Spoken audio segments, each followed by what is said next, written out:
Fala galera que já é inscrita no Pautas e Táticas ou que vai se inscrever assim que o vídeo acabar.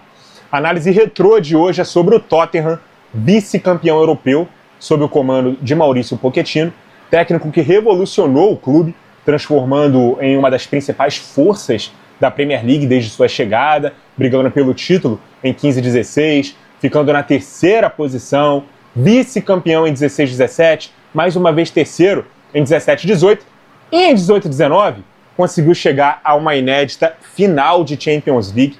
E, apesar de ter perdido, foi um time que mostrou toda a sua força e consolidação como um dos Big Six do futebol inglês e principais times do continente naquela época. Vamos pegar aqui a nossa prancheta e falar do time base do Tottenham, que apesar de usar com maior frequência o 4-2-3-1, também flutuou em outras plataformas, como o 4-3-1-2 e o 3-4-1-2. Mas vamos falar com mais profundidade do sistema principal, que foi usado na maioria dos jogos da Premier League, inclusive na final da Champions League, beleza? Lloris no gol, Trippier na lateral direita, Alderweireld e Vertonghen na zaga e o Danny Rose na lateral esquerda. Winks e Sissoko eram os dois volantes, Eriksen, o meia aberto pela direita, Dele Alli, o meia centralizado, Heung-min-son, o ponta esquerda e Harry Kane, o centroavante. Esse elenco ainda tinha os zagueiros Davinson Sanchez e Juan Foyth, o lateral direito Serge Aurier, o lateral esquerdo Ben Davies, os volantes Wanyama e Eric Dyer, que também poderia aparecer como zagueiro, que ele se tornaria posteriormente, o meio atacante e ponta Lucas Moura, o também ponta Eric Lamela e o centroavante Fernando Llorente. Então a gente pode ver que o time do Tottenham realmente tinha um elenco recheado. Não era só o time titular, tinha ótimas peças também no banco de reservas, beleza? A saída de bola tinha dois diferentes padrões.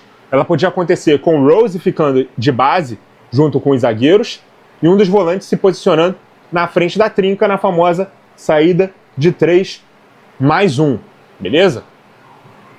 Ou os dois laterais subiam juntos e um dos volantes não recuava entre os zagueiros, mas se posicionava à frente para ficar com uma opção de ligação com os outros meio-campistas. Seria algo como uma saída de 2+1, beleza? Ofensivamente, o time se organizava numa variação para o 3-2-5. O Winks e o Sissoko na frente de uma trinca, quem normalmente tinha realmente o Rose, beleza? O meio aberto pela direita, o Eriksen, se juntava aqui ao Dele Alli, né, seria no corredor para as subidas do Trippier. O Son ficava mais aberto pela esquerda e o Kane na frente. Porém, quando o time jogava com o Rose subindo ali como um ala, o coreano se juntava ao Kane na frente. O time ficava um pouco mais exposto na defesa, mas aí tinha dois laterais bem abertos e o Son aqui quase que como um segundo atacante, beleza? O Kane muitas vezes recuava como um falso 9, permitindo não só as diagonais do Son, vindo da esquerda, como também as penetrações vindo de trás dos dois meias nas entrelinhas. Então quando o Kane fazia esse movimento, ele arrastava aqui, ó, um jogador e o Son poderia fazer isso. Ou o Dele Alli e o Eriksen poderiam entrar na área, beleza? Além das jogadas mais posicionais, com tabelas e passes rápidos, para chegar rapidamente ao campo de ataque, o Tottenham também gostava muito de jogadas de bola longa e também de contra-ataque, em partidas que não tinha tanto controle da posse e ocupação no campo de ataque. Jogos em que o time jogava mais compacto no campo de defesa. Nesse tipo de jogo, o time preferia usar 3 zagueiros. E aí quem perdia a posição era um dos meio-campistas, seja um volante, normalmente o Winks, ou um dos meias, ou o Eriksen, ou o Dele Alli. Aí o Sanchez entrava no time para poder ser esse terceiro zagueiro, beleza? O Rose se adiantava como ala pela esquerda, assim como o Trippier. E aí o Son se posicionava realmente como um segundo atacante. Aí a equipe poderia ter um 3-1-4-2 ou um 3-4-1-2, dependendo de quem saísse do time, beleza? Se o Pochettino preferisse tirar o Rose do time para entrar com o Sanchez, o Vertonghen é quem virava um lateral esquerdo e ficava mais contido numa linha de 4 zagueiros. Aí tinha Sanchez, Alderweireld, Vertonghen e mais algum outro jogador aqui que também posicionava-se, né, na defesa. Ainda que defendesse com 5, com o Trippier recuando, ali na primeira linha, o time tinha 4 defensores de origem, beleza? E aí se defendia com esse sistema tático, um 5-4-1. O Harry Kane sofreu muito com lesões na reta final da temporada e seu substituto não foi o 9 reserva, o Fernando Llorente, e sim o Lucas Moura, o que dava ao time mais velocidade nos contra-ataques e ataques também, né, nas costas da última linha de defesa dos adversários. Então passava a ser um time muito mais transicional e rápido do que posicional, com um camisa 10 na posição de 9. Inesquecível a semifinal feita pelo Lucas Moura, inclusive, e que a gente vai falar já já sobre isso. Sem a bola, a ordem era pressionar alto no campo de ataque, seja lá qual fosse o sistema tático, com 3 ou 4 na primeira linha. E a primeira linha sempre se posicionava muito alto, na altura ali do meio campo. Vamos botar o time de novo no 4-2-3-1, porque era o sistema mais usado, beleza? Então a gente tinha os defensores numa altura bastante perigosa, né? Distante da primeira linha. Porém, a ordem era eles terem muita velocidade para poder correr para trás, assim como uma boa leitura de tempo e espaço para pressionar o portador da bola no espaço entre linhas, especialmente com os zagueiros Alderweireld e Vertonghen. Então, se tinha aqui alguém recebendo a bola nesse espaço, os zagueiros tinham que saber pressionar e os demais corriam para trás para poder recompor, beleza? Diferentemente dos times que jogam no 4-2-3-1 com o meia subindo para o lado do 9 e marcando no 4-4-2, ao recuar o bloco, o Tottenham mantinha o 4-2-3-1 base. Ele não fazia com que o Dele Alli se adiantasse para jogar quase que como um segundo atacante ali ao lado do Kane, não. Ele realmente mantinha o 4-2-3-1, beleza? Ou então fazia uma linha de 5, né, com um volante recuando aqui na primeira linha, beleza?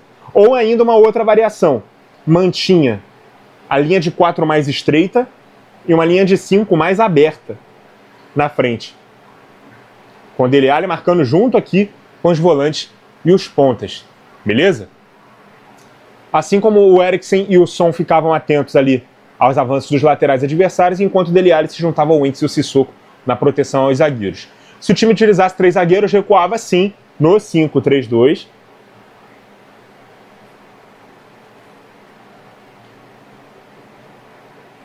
Aí o Son ficava mais à frente aqui com o Harry Kane, beleza? Campanha do Tottenham naquela Champions. Deixa eu descer aqui minhas anotações para poder falar sobre isso. O Tottenham se classificou em segundo nos critérios de desempate, num grupo que teve o Barcelona como líder, a Internazionale em terceiro e o PSV na lanterna. PSV da Holanda. Nas 3 primeiras partidas acabou sofrendo 2 derrotas, né? Para a Inter por 2-1 e para o Barça por 4-2. Depois só empatou com o PSV por 1-1, ou seja, 1 ponto em 9 disputados. Depois disso, vitória contra os holandeses por 2-1, vitória contra os italianos por 1-0 e empate contra os espanhóis por 1-1, igualando a pontuação da Inter, 8 pontos. E aí tendo a superado no número de gols marcados, foram 9 contra 6, embora o saldo de ambas tenha sido de -1, 10 sofridos pelos ingleses e 7 dos italianos. Não parecia que os Spurs iriam chegar tão longe, né? Haja visto essa fase de grupos aí que eles fizeram, passando muito na sorte.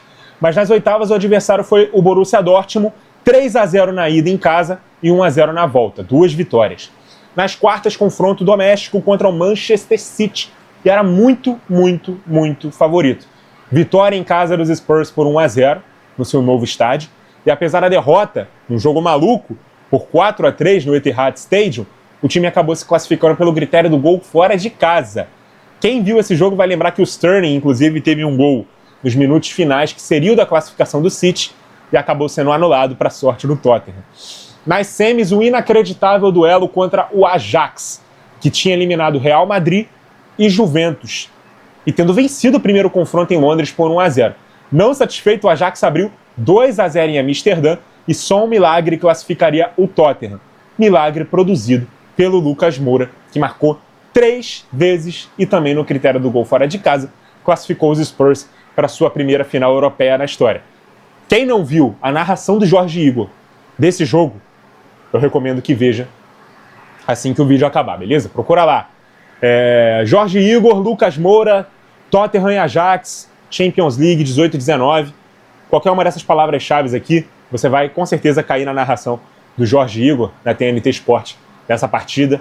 Uma coisa que arrepia até hoje, cara. Na decisão, o Harry Kane estava recuperado de lesão, ele que ficou fora das semifinais. Aí o Pochettino acabou tirando justamente o Lucas Moura do time. Inacreditável que ele tirou o Lucas Moura do time. E o Tottenham acabou perdendo a final para o Liverpool em Madrid por 2-0. Em uma das campanhas mais memoráveis da história recente da Champions, o Tottenham do Maurício Pochettino superou todos os prognósticos e chegou à final da competição pela primeira vez, com estilo intenso, versátil e emocionalmente vibrante. O time escreveu um capítulo inesquecível, mesmo com a derrota na decisão em Madrid. Nas mãos do treinador argentino, que é ex-jogador do Marcelo Bielsa e totalmente influenciado por ele, o clube conseguiu classificações consecutivas para a competição e ainda quebrou um incômodo tabu de não ficar na frente do arquirrival Arsenal por 22 anos na temporada 16-17. A última vez havia sido em 94-95. Portanto, apesar de não ter conquistado um grande título e sim chegado bem perto dele, a exemplo do próprio Arsenal em 2006, o Tottenham teve sua autoestima recuperada e se consolidou por um período considerável como um dos principais times do velho continente. Muito obrigado a você que acompanhou o vídeo até aqui. Continue ligado no Pautas e Táticas. E até a próxima!